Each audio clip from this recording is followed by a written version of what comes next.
South Philadelphia, 2:17 a.m. The streets were half asleep, glistening under a thin film of rain. In a narrow brick apartment, light leaked from a kitchen window, one of the few still awake in the neighborhood. Inside, Clara Bennett scrubbed her hands until the skin stung. The faint metallic scent of blood clung to her even after the hospital shift was over. She tried to wash it away, but some stains lived beneath the skin. On the couch, Leo, her 8-year-old son, had fallen asleep in his school hoodie, arms wrapped around a stuffed army medic bear, the kind she used to hand out in field hospitals. His breathing steadied her. For a long moment, Clara just stood there watching him. The ticking wall clock sounded louder than it should. Every tick was a heartbeat she once couldn't save. Then, from the hallway came the muffled thud of a door slamming somewhere below, followed by a sharp, angry shout. Her body went rigid. In an instant, she was back in a rock. Sandstorm in her throat, the smell of iron and dust, someone screaming for a tourniquet. Her hands trembled. She closed her eyes, breathing through it. You're not there. You're home. Breathe in. Breathe out. PTSD wasn't a ghost you could bury. It lived in every sound. Clara dried her hands, turned off the kitchen light, and whispered to herself almost as a prayer. Stay small. Stay invisible. Across the river, another kind of night shift was in motion. A convoy of dark sedans rolled through the industrial quarter near Port Richmond, headlights cutting through the fog. At the center sat Vincent, the Phantom Falcone, the old king of Philadelphia's underworld. Silver hair combed neatly back, face carved by control. Falcone wasn't the kind of man you saw often. He lived like rumor, heard, not witnessed. But tonight, he broke his own rule. Beside him sat Marco the Surgeon Rossi, his second-in-command, a man with sharp cheekbones and eyes that never blinked long. He wore his tailored suit like armor. Marco was calm, almost serene, but beneath the calm was the quiet satisfaction of a plan already in motion. This peace meeting, Falcone said, his voice gravel-wrapped in silk. It feels premature. Marco smiled faintly. You've always said, boss, peace is cheaper than blood. Falcone gave a slow nod, eyes on the raindrops chasing each other down the window. Cheaper, but it rarely lasts. The convoy turned into an abandoned shipping yard. Rows of rusted containers stood like gravestones. Falcone stepped out, rain catching the lapel of his charcoal coat. He built his empire on old codes. No drugs near schools, no blood unless necessary, no war with civilians. But those codes made him obsolete. Men like Marco were the evolution. Colder, faster, and impatient. Inside the warehouse, everything smelled of oil and rain. Where's the other crew? Falcone asked. Running late, Marco replied smoothly. Let me check the line. Falcone stood under the skeletal rafters, hands clasped behind his back. His shoes clicked once on the wet concrete. That's when the lights cut out. The silence that followed was surgical. Then, from the dark, gunfire. Falcone spun, reaching for the pistol at his side, but a burst hit his shoulder before he cleared the holster. He staggered, half turning, saw the muzzle flashes, familiar faces behind them, his own men. Marco's voice echoed coldly. You taught me loyalty, boss. But loyalty built on fear doesn't last forever. Falcone's answer was a shot through the dark, grazing Marco's sleeve before another round tore through his ribs. He fell to one knee. The rain outside masked the last exchange. A blade flashing silver, a grunt, the thud of a body against metal. When the echoes faded, the warehouse was silent again.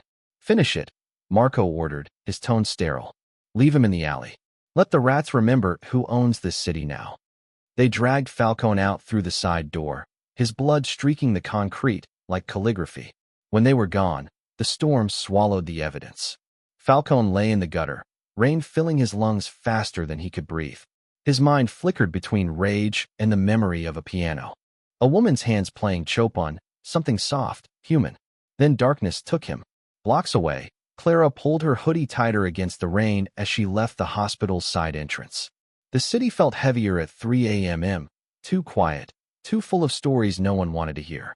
Her shift badge swung from her neck, still damp from the laundry detergent she couldn't afford. She turned into the alley shortcut. A bad habit she hated but couldn't break. Halfway through, she heard it. A ragged wet exhale like air escaping a punctured lung. She froze. It's not your problem, her mind whispered.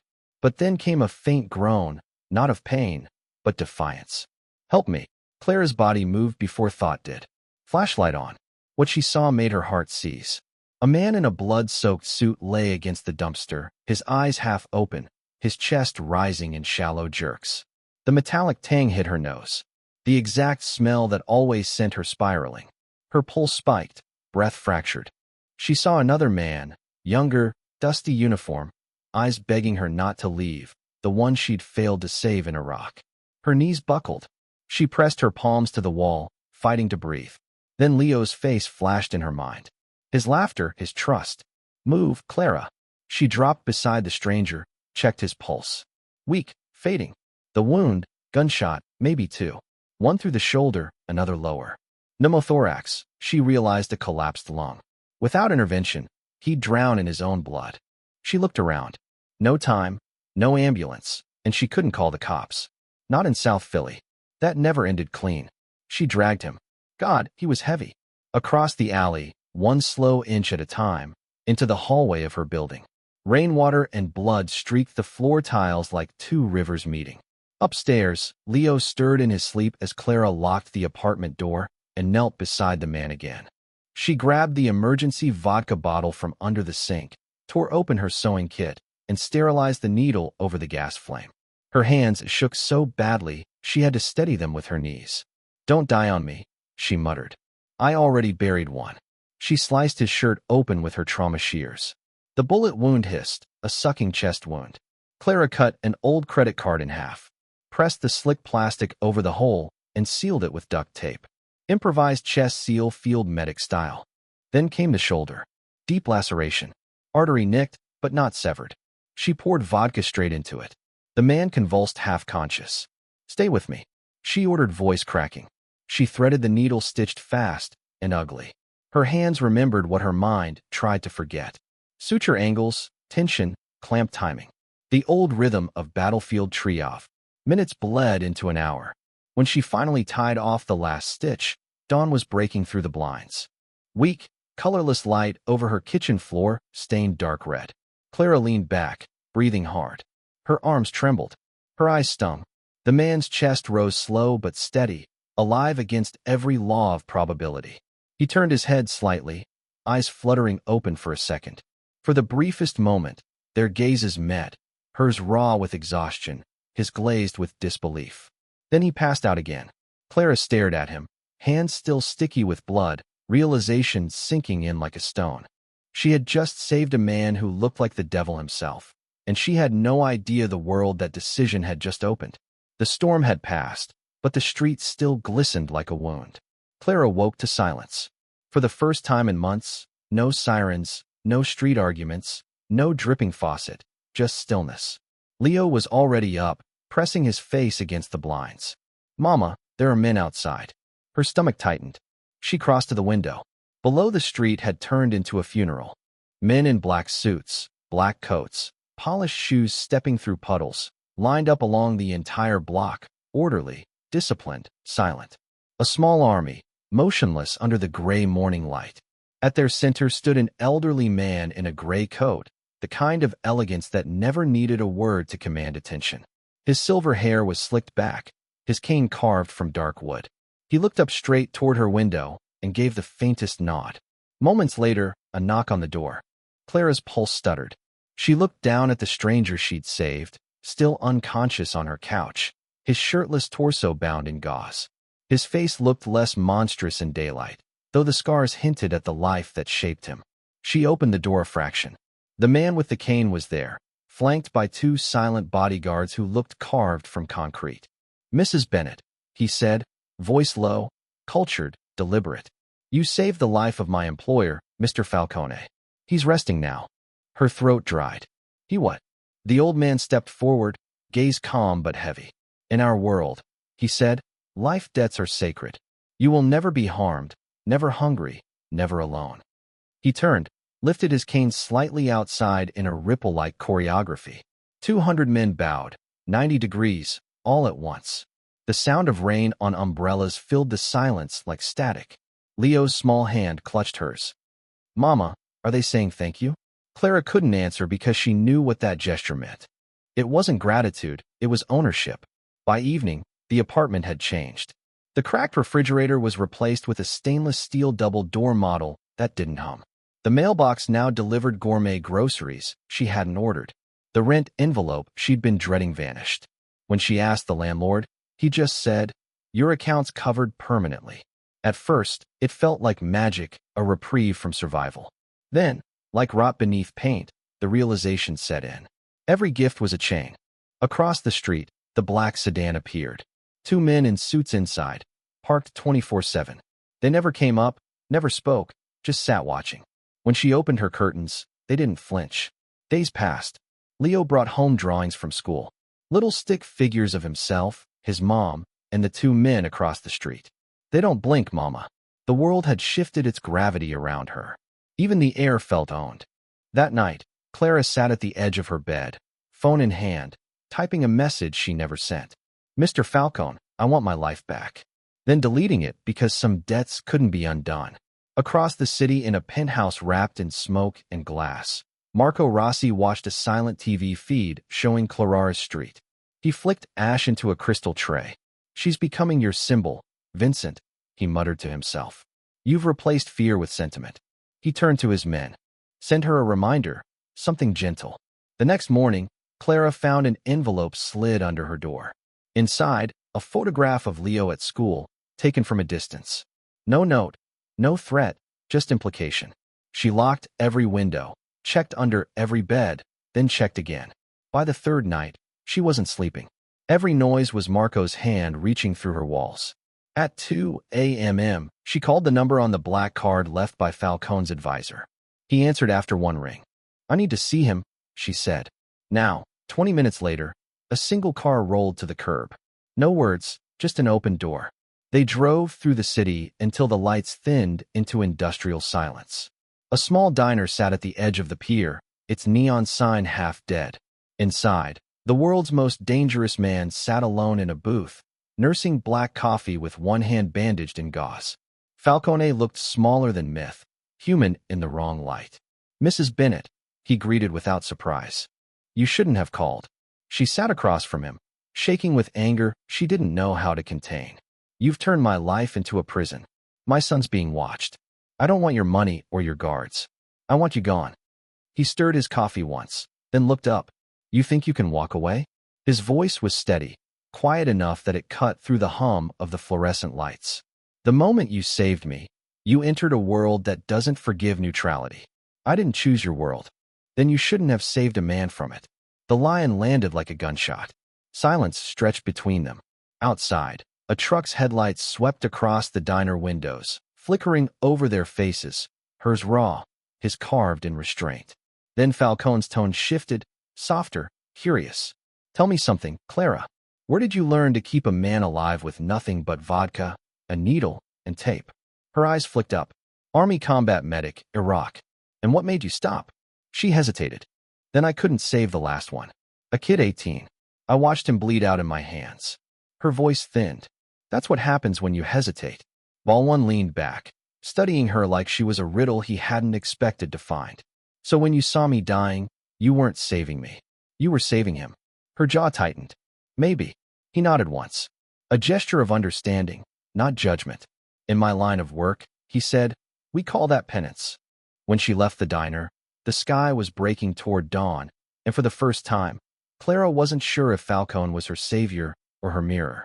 The days after blurred together, men in suits, whispers on the street, Marco's eyes behind every shadow.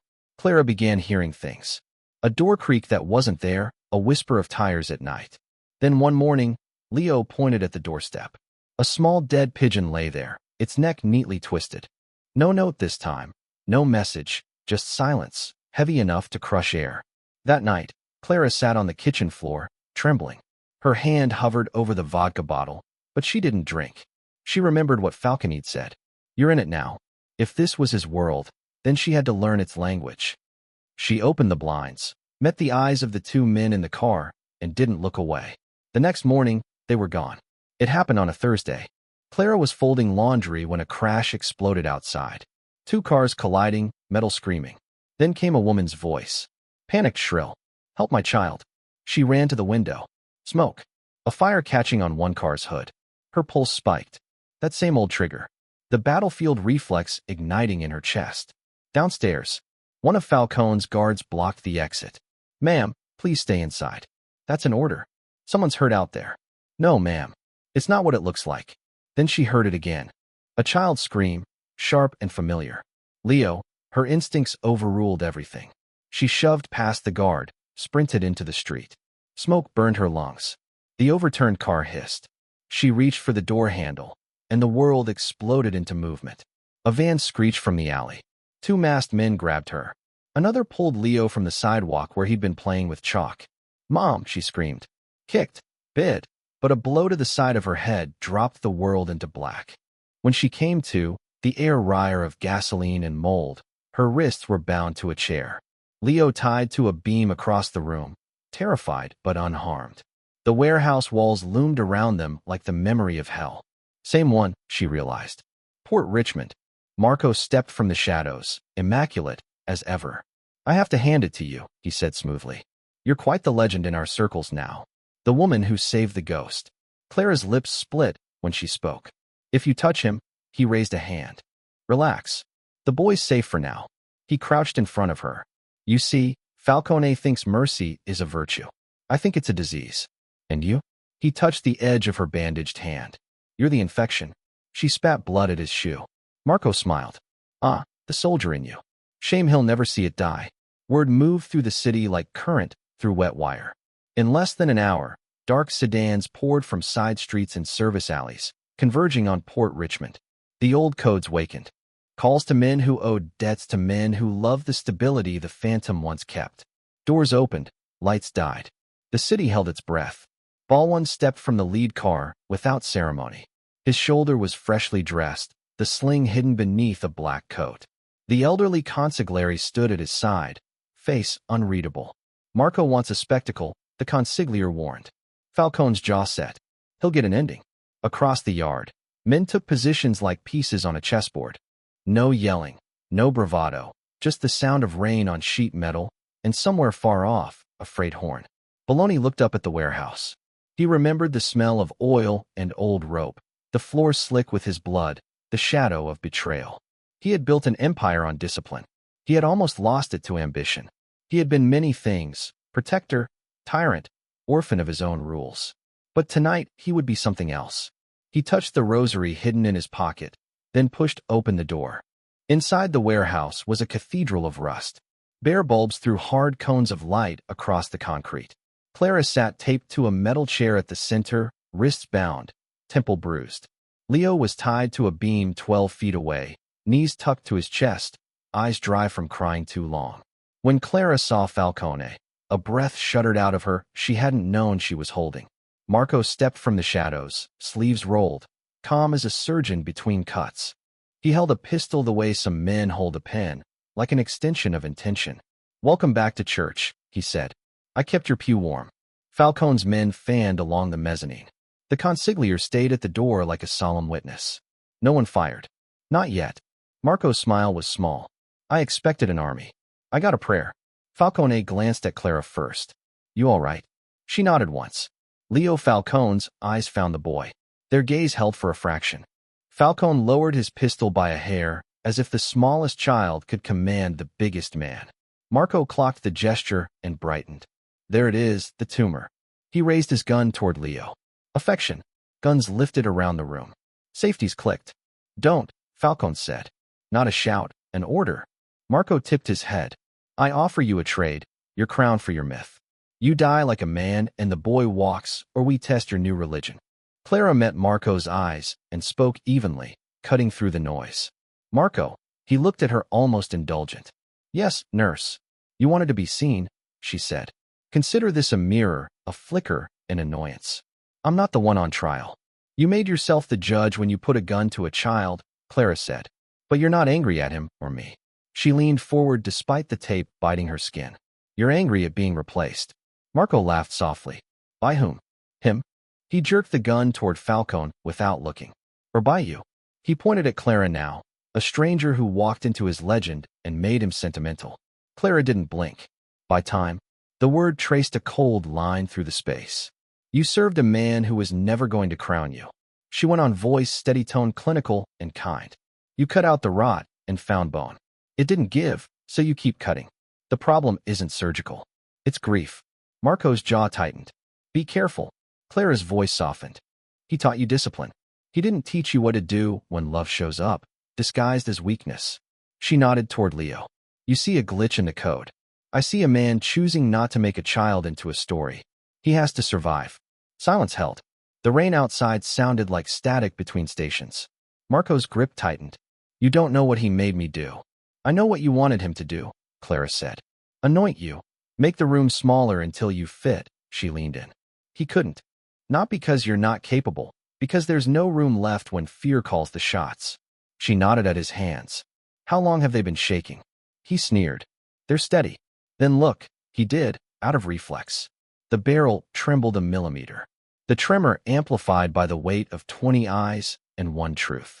For a heartbeat, the mask shifted. The man underneath peered out. Tired, young somewhere, abandoned by something he could never name. Then the mask clicked back in place. Enough. Marco snapped. He strode to Leo, grabbed the boy by the collar, hauled him forward. Choose Vincent, God or King. Falcone's men tensed. The Coniglier's throat worked. Falcone stepped forward, gun low, palms open. He was close enough now to see the sweat at Marco's temple. Let the boy go, Falcone said, and the old gravel in his voice turned warm. He's not a message. Marco pressed the muzzle to Leo's head. Make me, he whispered. Time narrowed to a wire. Clara stood without standing, every nerve awake. Every memory of triage and street light and breath counted on her fingers. She kept talking, not to fill the silence, but to keep Marco inside it. Marco, she said, voice low, as if calming a patient about to bolt from a gurney. You won. You made him come here alone. You got him to admit what scares him. But if you pull that trigger, you'll never be more than a rumor of a man who shot a child. And rumors have short reigns. Marco's eyes skittered to her back to Falcone. The gun wavered a hair. Falcone moved. Not a lunge, not a tackle. A step with purpose. Right hand extending, left shoulder turning. A small rotation of the torso that placed his body squarely between the muzzle and the boy. The shot cracked. It sounded like a door slamming in a house he used to live in. Falcone took the round in the shoulder he hadn't offered before, spun, and went to a knee. He folded Leo into his coat with the same motion you used to shelter a candle and wind. The warehouse erupted. Ballone's men surged. Marco fired 2 more times on retreat. Bullets sparked off steel. The consiglier's voice cut through like a siren. Hold fire. Hold fire. And the madness constricted back into shape. In seconds, 3 men had Marco face down, guns skittering away, wrists cinched with a zip tie that burned the skin. Leo was crying now, silent, shaking sobs that found a home in Falcone's coat. Clara tore free of the tape with the help of a knife from a guard and crossed to them. Hands already at work, compressing the wound, eyes steady. Pressure, she murmured. Breathe. Look at me. Falcone did. In his gaze lived a strange calm, the look of a man who had finally matched his insides to his face. You okay? He asked. Leo. The boy nodded into his chest. Falcone smiled with only his eyes. Good man? Clara's voice softened. Don't be a hero now. Too late, he rasped. They dragged Marco upright. The room formed a circle without speaking, the oldest shape for justice there is. The consigliere stepped forward and laid a pistol in Falcone's good hand. The weight settled with an old memory. Beginnings in back rooms, rules recited like scripture. Betrayal ends one way. Marco lifted his chin. Pride and terror weared along the lines of his face. Do it, he spat, or they'll never fear you again.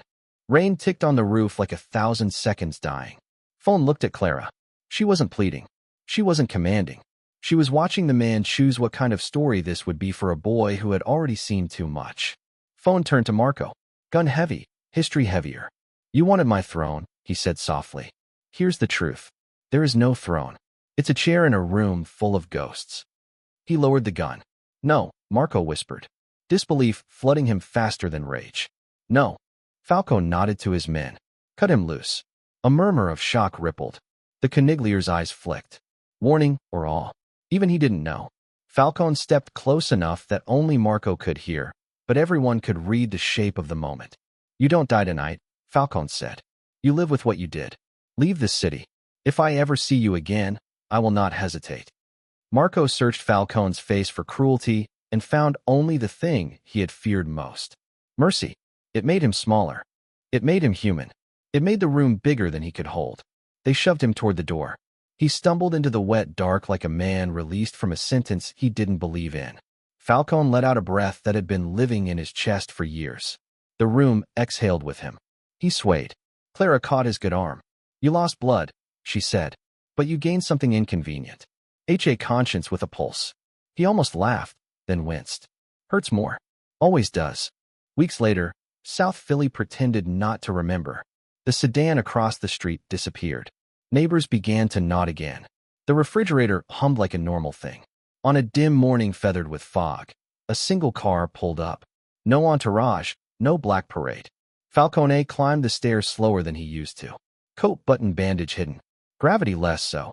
He knocked once. Clara opened the door. The apartment smelled like coffee and toast. Leo's backpack waited by the couch. For a breath, it looked like any life. Falcone stepped inside and placed a manila envelope on the table.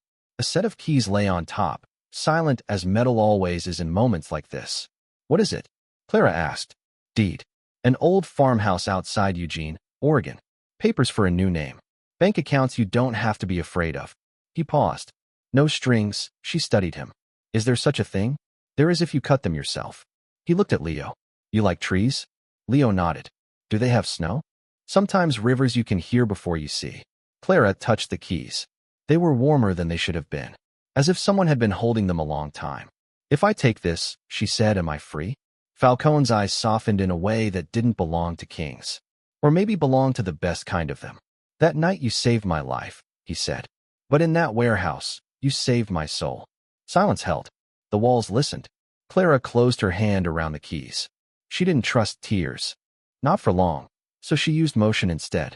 She packed the last box while Leo tied his shoes in a double knot. They left nothing that could claim them later. On the sidewalk, the city was the same as ever. Steam from a manhole, a bus sighing at the corner, pigeons arguing under a fire escape. It did not bow. It did not bless. It simply continued. Falcone stood by the curb, hands in his coat pockets. The shape of a man who had made peace with a kind of loss that gives more than it takes. Clara opened the car door, then turned back. You'll be all right? She asked, not because he needed help, but because it matters to say it. I have work to do, he said. Different work. He looked thinner. He looked truer. Leo waved. Falcone waved back in a small, almost shy motion that didn't fit his legend and therefore suited him perfectly. Clara slid behind the wheel. The engine caught. She checked the mirror. Falcone was a figure in the mist, then a man in the rain, then a memory at the end of a block. She pulled away. Oregon weeks later, a gravel drive, a porch with peeling paint, pines guarding the property line like old friends. Leo ran the parameter with a stick, test driving the edges of a new map. Clara carried a box into a kitchen that smelled like cedar and second chances. On the counter, she set an old credit card cracked, sterilized once by flame beside a clean glass of water. She didn't need it anymore. She kept it anyway. Outside, the river they'd been promised spoke in a voice you felt more than heard. Clara stepped onto the porch and let the air pass through her in a way she hadn't allowed in years. Behind her, the radio clicked on. News, weather, someone selling tires. Ordinary things. The extraordinary had been paid. Far across the country in a city that didn't forgive, a man walked through his own house and stopped at a doorway he had avoided since grief built it. Inside, a piano he had found and bought back waited in the light. The lid creaked open. Keys breathed dust. He did not play. He simply touched the wood and listened to the silence like a hymn. Back on the porch, Clara watched Leo balance on the fence, arms out, a boy practicing flight without leaving the ground. She smiled small and private. No bowing men, no sirens, no cages, golden or otherwise, just a woman who kept someone alive long enough to change, and in doing so, changed the story she told herself about failure. She closed her eyes and let the sound of water write the next line. Thank you for watching this story until the very end. If it touched your heart, leave a like. It truly helps us bring more stories like this to life. Don't forget to subscribe and turn on the bell icon so you won't miss the next powerful cinematic tale we release every day. Your support keeps these stories